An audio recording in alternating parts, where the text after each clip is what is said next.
In this lesson, we'll be creating a Bootstrap modal. A modal is a dialog box that pops up on top of the current page. The modal can contain an alert or any other type of content. This example illustrates how a modal works. When we click the Launch button, we can see the modal appears with a section for a header and some content. Another feature is that it fades out the content behind the modal.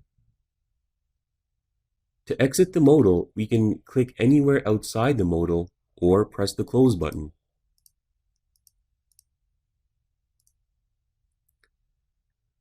To create a modal, we start by making a button.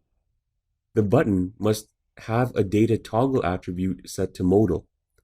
It must also have a data target attribute that points to the ID of the modal div, which we'll create in just a second. We'll be calling this modal div modal1. Now go ahead and make a div and set the class to modal and fade. Set the modal ID to the same value as in the data target attribute. So if you recall, we just named the data target attribute modal1, so set the ID to modal1. And these values are case sensitive, so make sure it's an exact match. The modal class identifies the content of a div as a modal. The fade class adds a fade transition effect when the modal is launched and closed. You can see that when we open it, it fades in and fades out.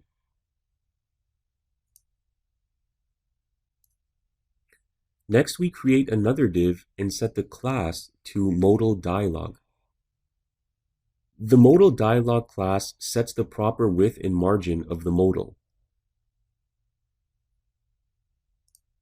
Now we create another div with the class set to modal content. This class styles the modal, including the border and background color.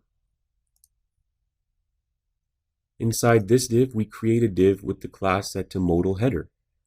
This styles the header of our modal. Next, we have a button element with a class set to close and data dismiss attribute set to modal.